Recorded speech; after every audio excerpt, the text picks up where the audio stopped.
Bismillah walhamdulillah wa salatu wassalamu ala sayyidil anbiya'i wal mursaleen. Wa ba'd. As the year 2023 comes to an end, you'll notice that from tech to sports to culture, everyone is posting about the most memorable moments of 2023. Every organization will post videos and pictures of saying, this is what we've accomplished this year, and let's look forward to a brighter 2024. As Muslims, we generally focus more on the Islamic calendar than the Gregorian calendar, because that's near and dear to our hearts. But nonetheless, living in the West, we're obviously comfortable with the Gregorian calendar, and 2023 is going to come to an end.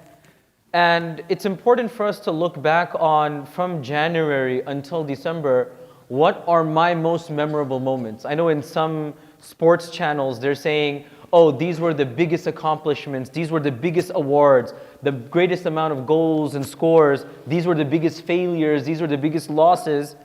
In a similar fashion, Umar radiallahu anhu narrates from the Prophet ﷺ, حَاسِبُوا أَنفُسَكُمْ قَبْلَ أَن تُحَاسَبُوا.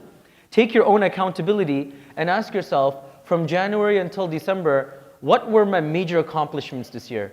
Did I go for Umrah? Did I learn a new surah? Did I start listening to lectures? Did I get a good habit, bad habit? Did I give in a particular charitable cause? Did I help somebody out? Whatever the case is, if we're not conscious of the good that we do, then we'll never be able to improve. If I ask myself, last week, what did I do? And I think to myself, I'm not sure. But if I sit down and I'm able to identify, okay, I did this, I did this, I did this. When I have all of it in front of me, now I can build on it, I can improve. But if I don't know what I did, how can I improve?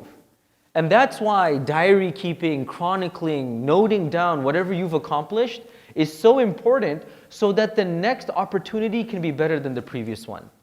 When Allah subhanahu wa ta'ala reveals in the Quran, فَسَبِّحْ بِحَمْدِ رَبِّكَ وَاسْتَغْفِرْ إِنَّهُ كَانَ تَوَّابًا. Allah subhanahu wa ta'ala says, as something draws near to its end, even if you can't do something to increase, the least you can do is decrease. But decrease what? Decrease your sins by doing istighfar. I'm going to end the year and I think to myself, you know what? I really didn't do much, but at least I did the wrong and I can seek forgiveness and tawbah from the wrong. So there's a day left. It's important for us to think back, what are my memorable moments? What are my greatest accomplishments? What are my biggest regrets? What are my biggest failures? And what can I do to improve the next year and do tawbah and istighfar for the current year? May Allah subhanahu wa ta'ala make the following year a more memorable, more fruitful and more rewarding year. And whatever sins, shortcomings and weaknesses we may have this year, may Allah forgive it and overlook those shortcomings. Ameen ya Rabbil Alameen. Jazakumullah khairan. Wassalamu alaikum wa rahmatullahi wa barakatuh.